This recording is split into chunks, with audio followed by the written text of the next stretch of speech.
Eto grabe mga kababayan, Senator Tito Sotto tinumbok mismo ng ilang 18 witnesses ex-Marines. At ayon nga po sa kanila na deliveran nila ng basura o perang nasa maleta ang mismong gusali ni Tito Sotto. Ngayon, balik ulit tayo dun sa sinasabi mong maleta. Ilang maleta iyong dinala dun sa sinasabi ninyong building, building di umano ni Tito Sotto? 5, sir, 5. 5. Ano ito, magkakapareho ng laki? Opo, large. Malaki po yan. So kung ito large, naglalaman ito ng 70 million, 70 million, tama ba? Opo, sir, sa estimated na laman niya. Kung ito ay 5, merong 350 million. 50 to 70, pero yung laman nun, 40 lang, sir, sa estimate ko. Meron ba sa inyong sabi, itong amo ninyo, kung para saan yung dala-dala ninyong pera? Dahil nga sinasabi nito si Tito Sotto na wala siyang pwesto nung mga panahon na yun. Civilian siya. Yung time na yun, sir, may picture ako, April 24, 2025. Nakita yun sa slide. Ayan, sir, yun. Okay, makaraan po. Yan, Makaraan si po. Lovin Badilla, yung advance team ko. Ito, nakatayo na ito. Opo. So Yung ito iba. yung building. Yung sa ano yan, sa entrance pa, puntang lobby. Okay. Sa elevator. Dito ba tumaan sila? Hindi po, dun sa lobby sa baba. Sa baba. Sa baba. So itong building na to, anong floor? Kung alam mo anong floor yung tanggapan ni Tito Sotto dyan sa building na yan? Dalawa daw yung pinagmimitingan dyan, sir. Fourth floor, at saka yung isa, hindi ko kabisado yung anong floor. Fourth floor. Apa. Noong dinala ninyo yung maleta, nakarating ba sa kaalaman mo na itong maletang ito ay naibigay kay Tito Sotto? Kung meron Opo, sir, kasi kasama po si Boss Aldico na umakyat sa opisina. Kasama ka. Hindi po, kami sa baba po ako. Sa baba. Nag-guide Ibig ako. sabihin, ang tanong ko, kung nakarating ba sa kaalaman ninyo bilang security ni Saldico, kung itong dala ninyong maleta ay natanggap ni Tito Sotto? Natanggap po, kasi siya yung Yun lang ang gusto ko malaman. Kung natanggap o hindi natanggap. So natanggap. Natanggap po. Ibig sabihin natanggap.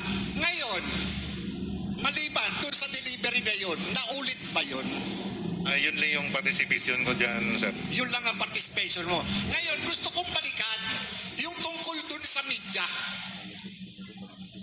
Pwede ko bang malaman kung sino yung Arnold Clapio na binabanggit ninyo? Ano ba yun? Tao ba yun o tao? Tao ba yun o manika? Baka manika lang yun, Arnold Clavio po yung nasa media. Hindi, saang media? Kung ito Sa GMA po, GMA, marami kasi GMA. magkakapareho ng pangalan. Marami. News anchor po, GMA. GMA.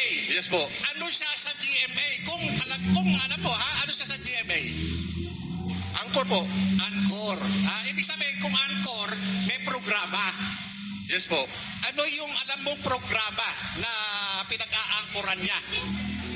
GMA News po, tsaka pangalan niya po Igan. Kasi kilala ko po siya. Matagal ko po na siya nakikita sa TV. Okay. Ayon sa'yo, ano ba ito? Ano ba yung kaugnayan nitong si Arnold Clavio? Bakit nabanggit mo kanina? Kung pwede mo bang pakiulit sa akin? Siya po yung mga laging ka-meeting ni Boss Bernard. Ano naman ang kaugnayan nung pinag-uusapan natin ngayon? Kung lagi lang siyang ka-meeting, anong meron? Yun po yung mga meeting nila na yan, ay mga, siguro may mapaabot si Boss B kasi minsan narinig ko, may mga pahapol siya ng mga balita. Ganun po, tapos monthly po yung kanyan, may monthly po yung... Ibig sabihin, may involved na pera, tama ba? Yes po, May involved na pera, gaano karaming pera? maliit lang po paper bag. Paper bag. Yes Yung po. paper bag, ganong karami ang laman? Ang nagbibilang po niya is yung kapatid ni Bernard Peralta na si Ariel Peralta. Ako po yung driver niyan kasi maaga pa po. Ang maaga po yung meeting lang palagi. Mga 7 or 6, gano'n. Okay. Yun lang, maraming salamat. Thank you po. Balikan ko lang po yung ICC. Kasi napakahalaga ng ICC dun sa hindi lang dahil sa problema ng korupsyon, pero yung problema ng ating soberenya, di ba? Doon nagkaroon ng pagkuha kay Pangulong Duterte Binanggit nyo nga 2023. Ang gusto ko lang malaman, dahil narinig ko to sa isang kwento ninyo, sino yung nandoon sa meeting na nung arestuhin ang Pangulong Duterte sa airport? Sino yung mga nandoon? Yung naka-witness? Sige Sarge, go ahead. Kami po yung naka-security kay Kong Saldi that time, sir. Yung gabi, bago huliin si PRRD po. Nag-meeting po sila Kong Saldi sa Unit 8 and 9, Townhouse. Kasama sina former Speaker Romualdez po.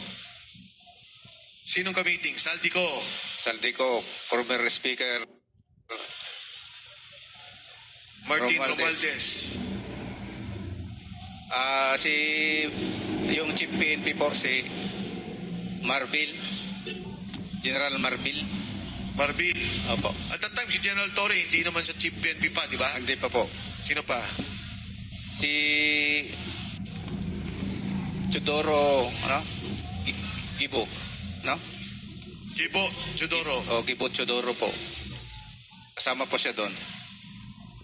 Saka si Trillanes po. Trillanes. 5 lang? Si Dilima pa po, Dilima.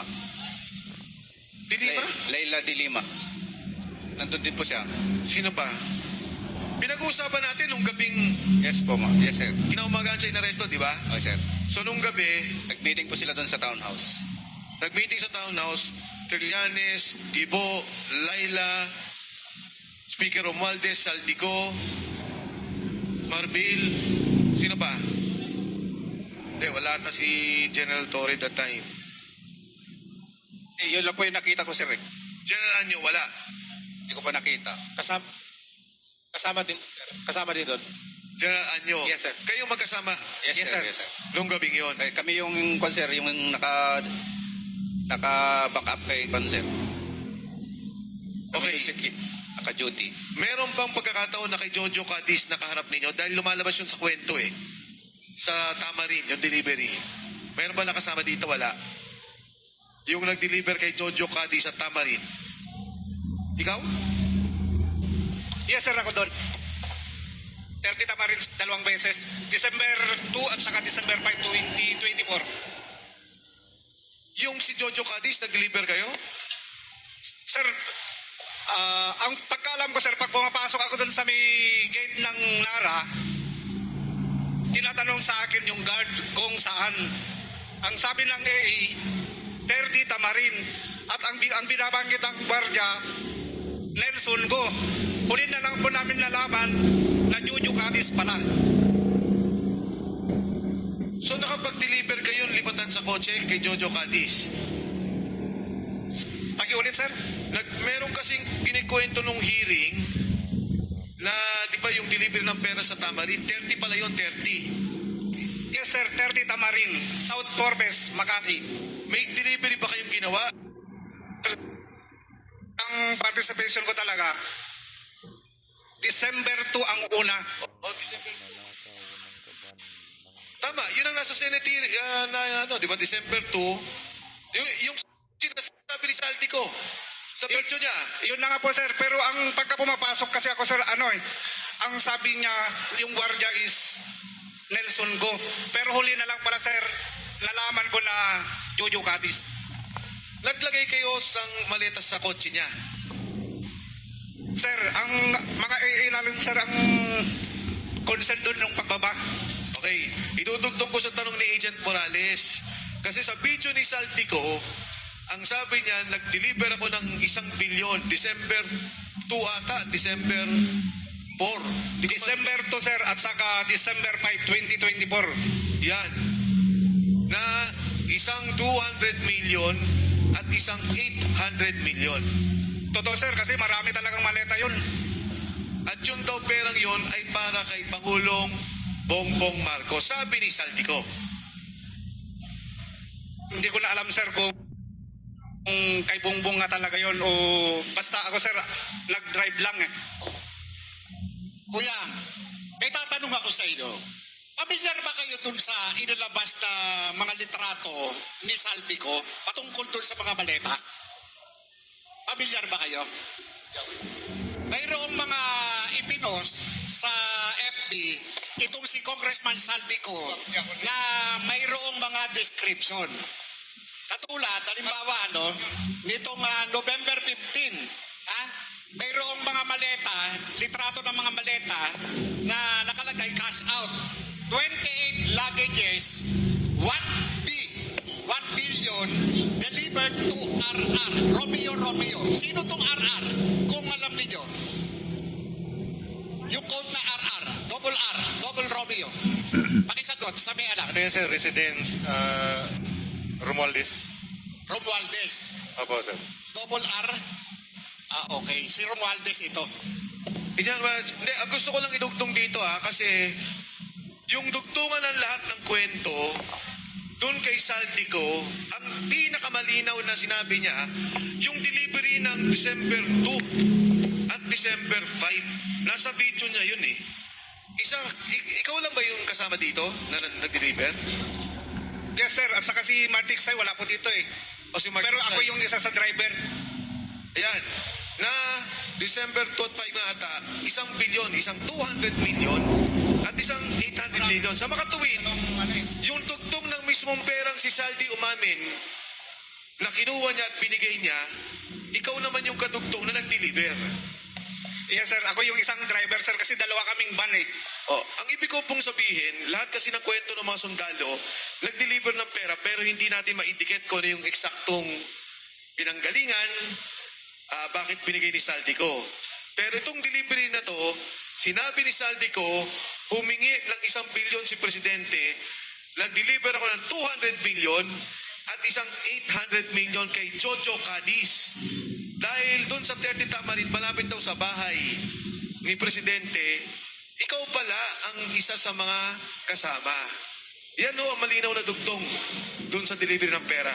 Okay, balikan ko to, Sarge Dube, kawata to. Yes, sir. Paki-describe naman. Yan yung sa bahay niya, sir.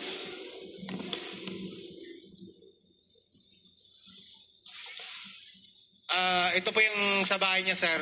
Ito yung picture namin bago kami umalis ng umaga, pabalik ng Maynila na. Bali, nag-sleep over po muna kami ni Kong Saldi doon, sir.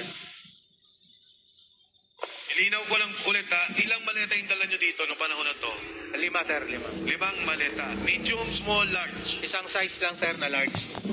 Lahat large. Yes, sir. 5 large. Ang large is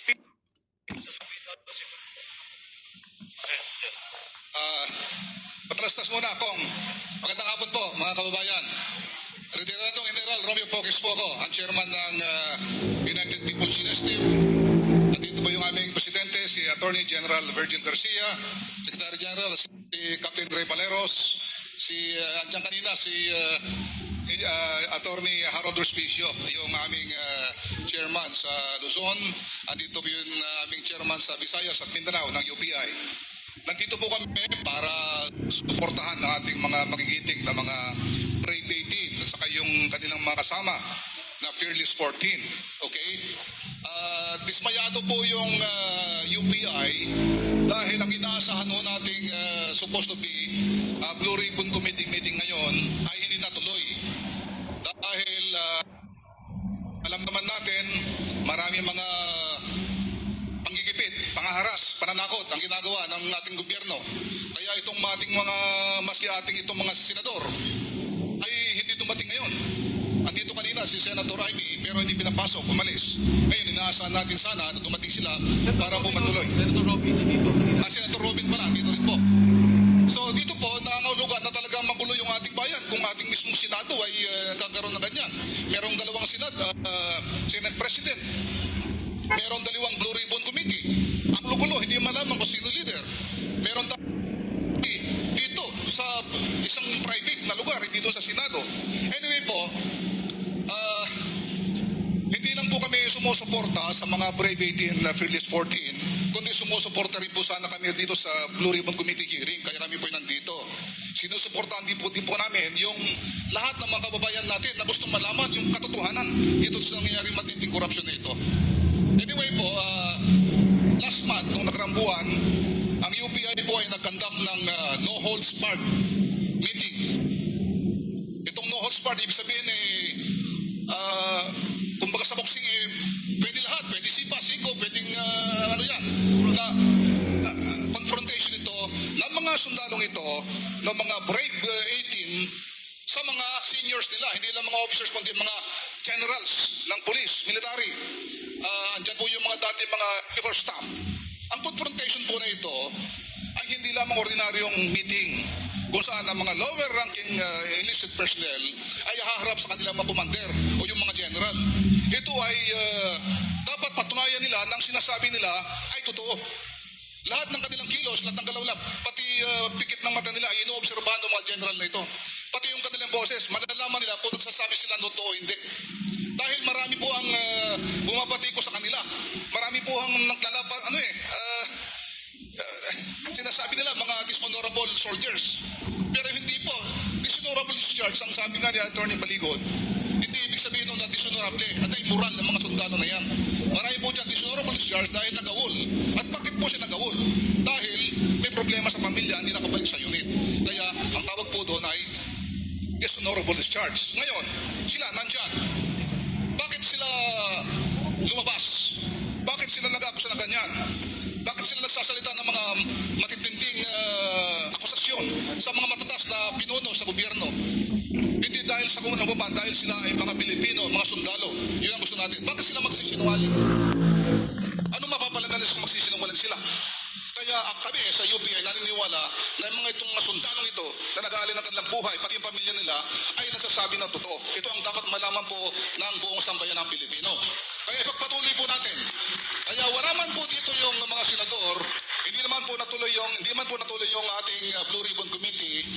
Ang suggestion ko kay Congressman Mike so kay Attorney Baligon, ituloy lang po natin.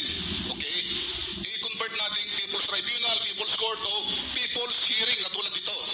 Kung saan tulad ng ginawa namin doon sa tawag dito, no holds barred, pati kayo, mga audience, mga media, pwede kayo magtanong. Lahat ng mga gusto niyo itanong sa kanila, lahat ng mga maski wala doon sa kanilang sinumpang salaysay, pwede itanong. At sila, nakahanda sila, tulad ng ginawa nila noon sa no holds barred, sila ay manililigan po nila lahat ng mga nakita nila, yung experience nila, ang lahat po ng kanilang mga sinabi. Yun naman po. So maghanda po kayo. Kung sino man po ang gusto magtanong mamaya, bibigyan po namin kayo ng pagkakataon. Maraming salamat po. Thank you. Thank you, General Pokis. Balikan ko lang ulit yung kay Jojo Cadiz. Interesado lang ako. December 2, Tamarin. Opo, sir. 2024. Correct, sir. Yung December 5, 2024 din, sir. Halos magkasunod yan, sir. Kasi Tamarin ba o sa ibang lugar? isa lang yan, sir. 30 Tamarin pa rin. May Nara. Hindi ako nakapag-deliver doon, sir. So Tamarin ka pareho. Correct, sir. Okay. Sino sa inyo ang may hawak o may nakitang ledger dito sa mga nangyayaring deliveran? Hindi natin kailangan ilabas. Basta may ledger na nakita o hawak. Meron? Sarge.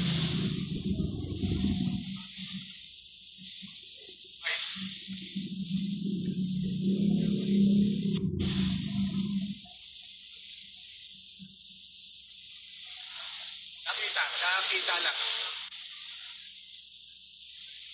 Hindi na. No, sir. Yung mga ledger na kasi sir, hawak ng EA, sir. Confidential, sir, na minsan siguro, sir, makalusot, pero hindi namin. Sir. Wala tayong na-recover, na-retrieve na ledger? Kahit isa? Sa video, sir, sa ni Boss Aldi. Ledger? Wala. Yung libro, notebook? Halika dito. Sarge, sumagot ka. Hindi naman kailangan ipakita. Tinatanong ko lang kung meron tayong hawak. Logbook, sir. Logbook. Logbook ng mga in-out na mga sasakyan. In and out ng sasakyan. Yes, sir. Dito, 2020. Okay na yun. Basta kapit nyo yun. Nandyan na yun. Diba? Yung sa ledger, Sarge, wala? Wala na. Tony Levy,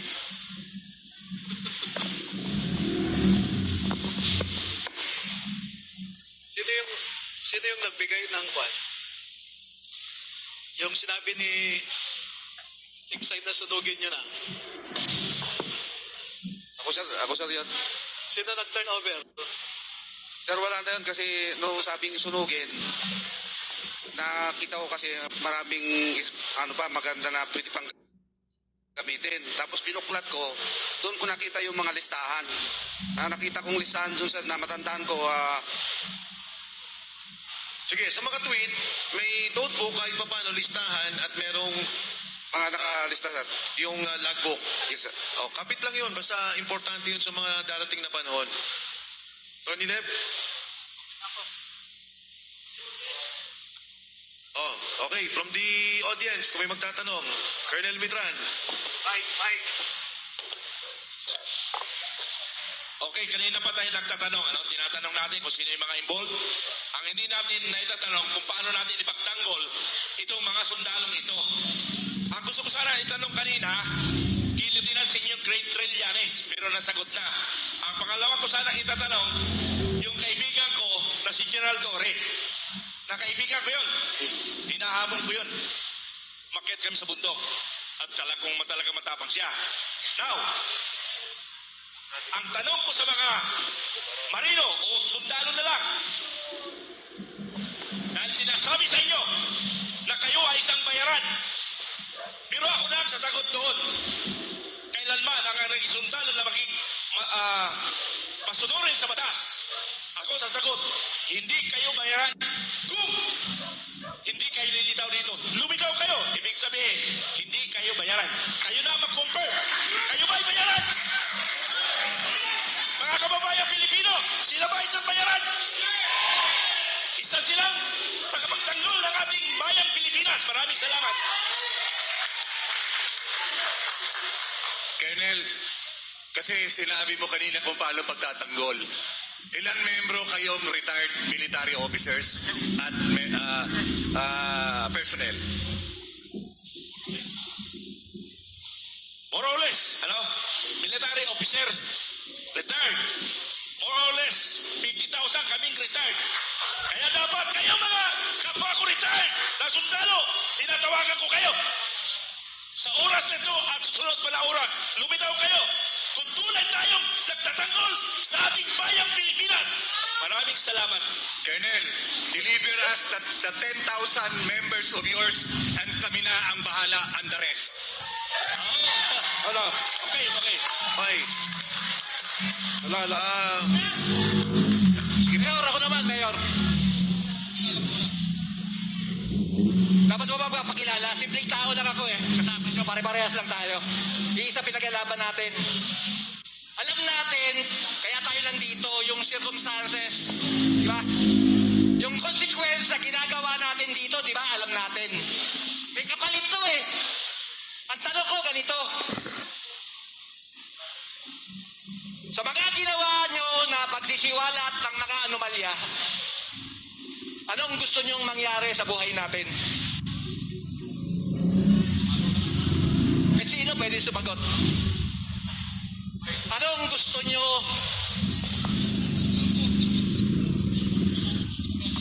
Kasi alam natin yung consequence ito, di ba? Narito tayo, pare-parehas tayo, nandito eh. Ako na ho sasagot, sabi nila. Kaya ho sila lumabas para suportahan ng mga mamayan na gusto ng katarungan. Ngayon, ito, pangalawang tanong. After this, what will happen? Anong gagawin natin pagkatapos ito? Sige na, pakisagot lang. Pakiulit. Pagkatapos itong ginagawa natin na to, risk ito eh, di ba? Very risk ito. High risk to na ginagawa natin na to. Di ba? Pagkatapos ito, anong susunod natin gagawin? Kayong mga nanonood, kayo ang sumagot sa tanong ni Tatay. Dahil ito, lumalaban na. Palaban na. Sinimulan na. Ang kailangan na lang, yung suporta ng mga taong naghihirap at kayong mga ninanakawan. Kasi alam na natin eh, yung mga sinisiwalat nyo, ano lang yan eh, dapat lumabas yung guilty, di ba? Ngayon, alam naman natin kung kung sinong guilty. Hatulan natin kung sinong guilty. Tapusin na natin to. Kakapagod, tapusin na natin. Sana tay, okay. sana tay, maraming kagaya mo. Nabilad sa init, talagang lumalaban at talagang nangangatwiran. Sana maraming nandyan sa labas ngayon, nanonood kayo, na tumindig kayo sa tama. Samahan natin ito! Kasi pagkatapos nito, alam naman natin ang kapalit nito eh. Kulungan. Okay, Dapat tay. maging handa tayo. Kasi ang kapalit nito, kulungan.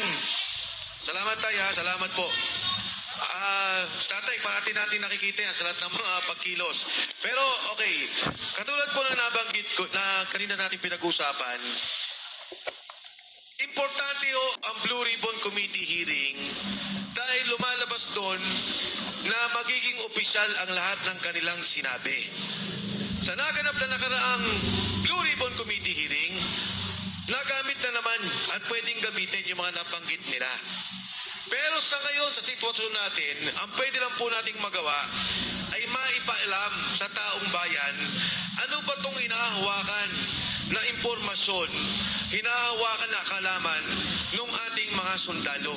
Yun lang ang magagawa natin. Kahit pa paano makatulong tayo na maibahagi sa kanila yung ganitong impormasyon na hindi malalaman ng taong bayan. Kaya ho sa marami akong tinatanong mismo doon sa issue, paano makakatulong at kung sakasakali ay makakapagtulak ng mga kaso na gusto nating makita. Kasi katulad doon na nabanggit natin, lahat may kaso na. Pero yung mga sinasabing nagnakaw, yung nandito sa affidavit ng 18 Marines, ni isa, siguro may isa lang dito na napatawag, pero lahat to malaya. Lahat walang problema. At maganda yung binanggit ni Sarge sa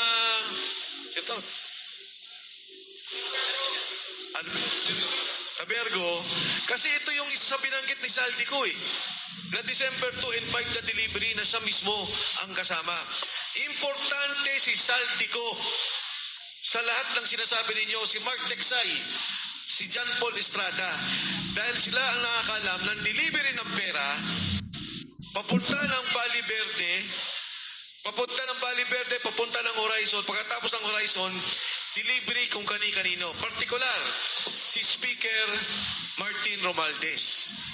Eto ho, 2 tao nabanggit kanina. Nabanggit na ni Contessa si Eric Yap, tama? Nabanggit na yun sa kanyang affidavit. Sino pa yung nabanggit nyo kanina kontraktor? Mga sa mic? Congressman Garjola, sir. Ilang beses mo nakita nag-deliver? Ay, isang beses na po. Ilang maleta? 4 na balita po. 4 na maleta. Sino pa? Wala na? Yung mga delivery sa Valle Verde. Yan yung unang akmang eh. Pag delivery sa Horizon palabas, eto na yung pangalawa. Ngayon, Attorney Levy, matanong lang kita. Doon sa ledger na hawak mo, ano ang mga nakikita mong pangalan at mga pwedeng hanay na gamitin doon? Alam mo naman, ang ledger, ebidensya yan.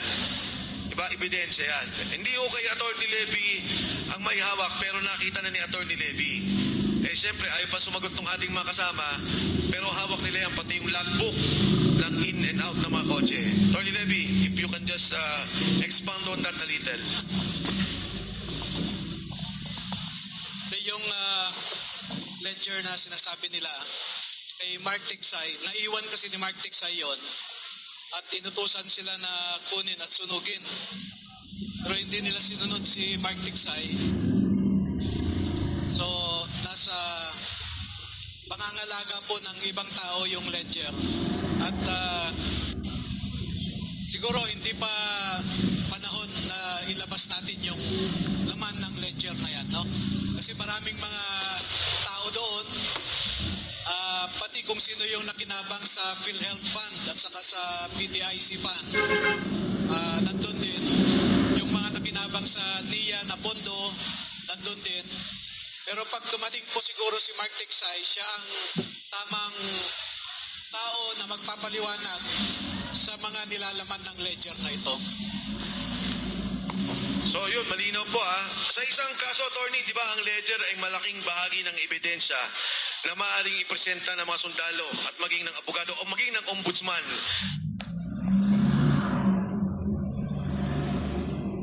Sa tamang panahon. Orlem. Oo.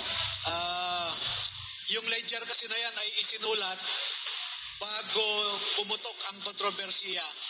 So usually ang mga korte, binibigyan yan ng evidentiary weight because it was prepared before the controversy arose.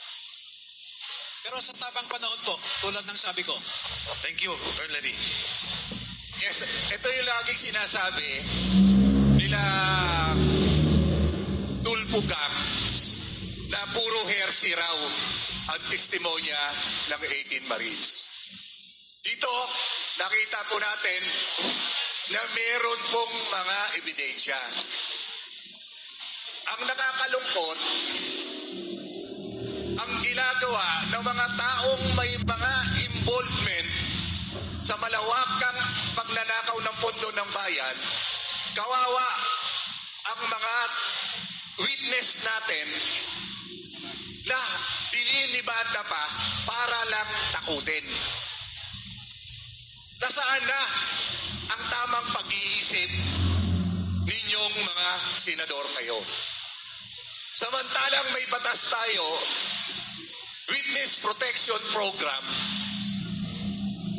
na binibigyan natin ng proteksyon ang sino man tatayo at magsisiwalat ng anomalya o anumang krimen.